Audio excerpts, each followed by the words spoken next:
We've sent spacecraft to Mars, rovers, and probes that have explored more of the red planet than we ever could have imagined.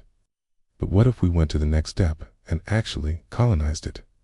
Would it be possible for humans to live on Mars? And if so, how would our lives look? Welcome to Life on Mars. Humans can survive on Mars for about 2 years without protection from radiation. According to NASA, the average human body weighs around 200 pounds or 90 kilograms. The question is, how much of that weight will be muscle, fat, bone, and organ? We're all different shapes and sizes. But to make things easier, let's assume this person is in peak physical condition with an even distribution of everything. Now, take away the atmosphere, which provides the pressure needed for liquid water to exist. And almost all of those things will become useless. The only thing you really need to survive is oxygen, which makes up 21% of Earth's atmosphere. On Mars, it's only 0.13%. So you won't be able to breathe on Mars unless you bring your own oxygen. You also need pressure to keep your blood from boiling and your guts from exploding.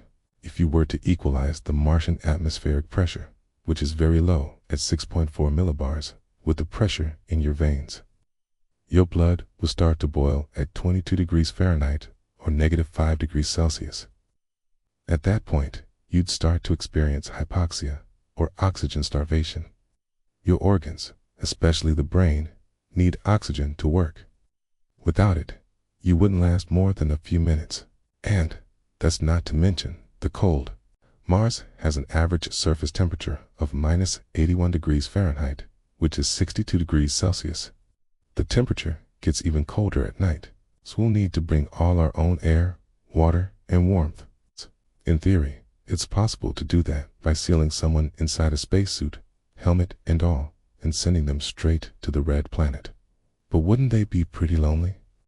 One astronaut can only stay on Mars for 521 days before being forced to return to Earth, because their mental health would deteriorate too much from isolation and lack of communication. They'd be traveling at 8,000 miles per hour, 13,000 kilometers per hour to reach Mars and then back again, okay? And that's just round-trip travel time. So you'll need to bring along lots of supplies and stay at least 4 years to have any chance of happiness. As such, colonizing Mars would require us to design habitats that allow for long-term living. And it's already been done in fiction. In the movie, The Martian, the main character uses 3D printing to create shelters out of Martian soil called regolith. NASA is also working on ways to 3D print Martian homes once we get there. According to the space agency, the process would involve mixing the red sand with a binding agent. It's like a synthetic resin to create bricks which could then be laid down in layers. The downside to this is that regolith contains perchlorates, which are harmful to humans. So you'd have to wear a respirator mask while working with it. Plus, you'd need to transport all the binding agents from Earth, which could pose a problem if you want to keep your colony sustainable. So maybe we should look elsewhere for inspiration. It's like the domes we used to build in Antarctica might be the way to go. These structures are built over permanent ice layers to house personnel at research stations, okay? They're made of metal and plastic and filled with air. So most importantly, they have UV-resistant polycarbonate panels for windows. To build one on Mars would require a crew of 10 people for 2 months using prefabricated components shipped from Earth. The downside is that these domes are only 16 feet or 5 meters in diameter, small enough to hold maybe 6 people, so we need to use many of them, not to mention the fact that there aren't any large trees on Mars to use as building blocks. Still, anything is better than nothing, right? What would life be like inside one of these domes? Well, scientists are actually trying to figure that out. A pressurized dome can maintain a normal Earth environment, allowing us to walk around in regular clothes instead of clunky spacesuits. It can also protect us from meteorite impacts, which happen on Mars more often than on Earth, because the planet has no active molten core to protect it. The Martian atmosphere is also full of dust storms that can last for months, meaning you couldn't safely venture outside without shelter.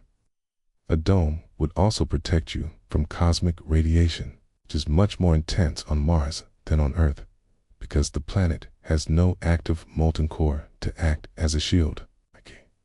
This means people would need to spend most of their time inside the dome. Life on Mars would likely be similar to life in an Antarctic research base.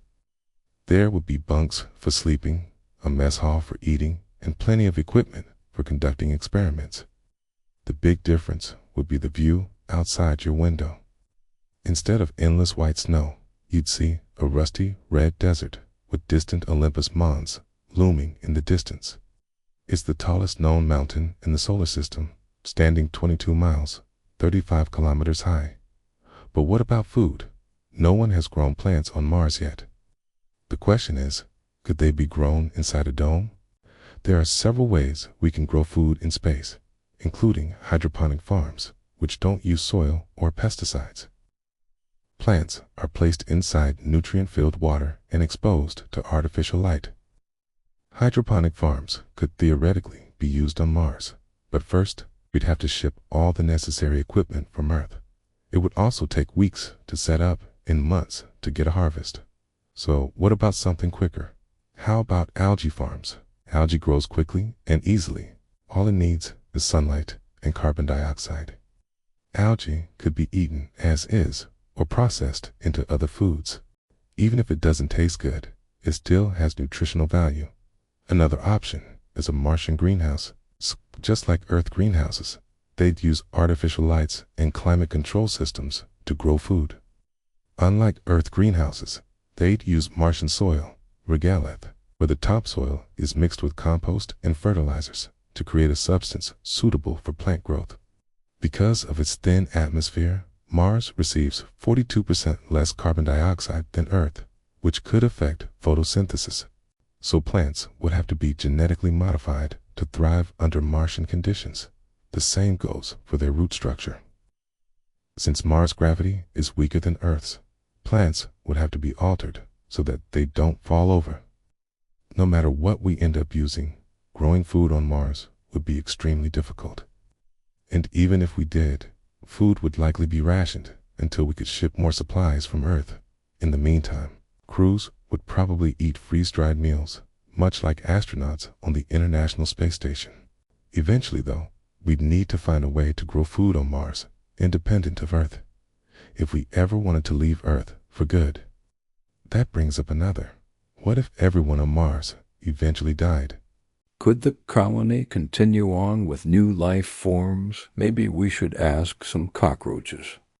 They're famous for being able to survive in nearly every environment on Earth, but would they be able to survive on Mars? Cockroaches only need 2 milligrams of water per day, which they can get from moisture in the air and urine. They can also survive for up to a year without food. Roaches are also radioactive waste products. They can survive in places with 100 times the normal amount of radiation, so they'd be safe in a Martian dome.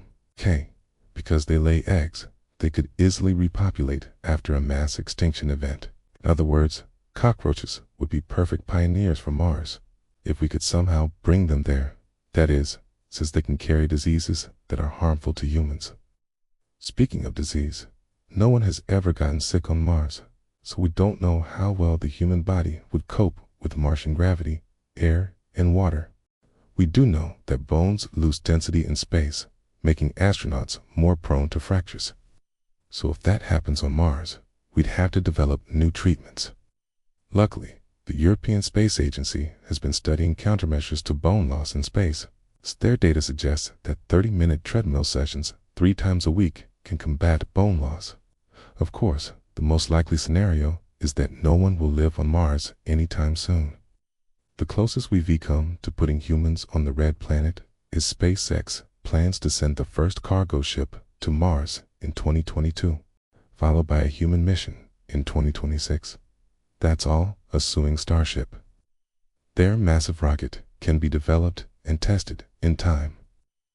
If you want to learn more about Starship, check out our video here. Or watch this video about why we haven't found aliens yet.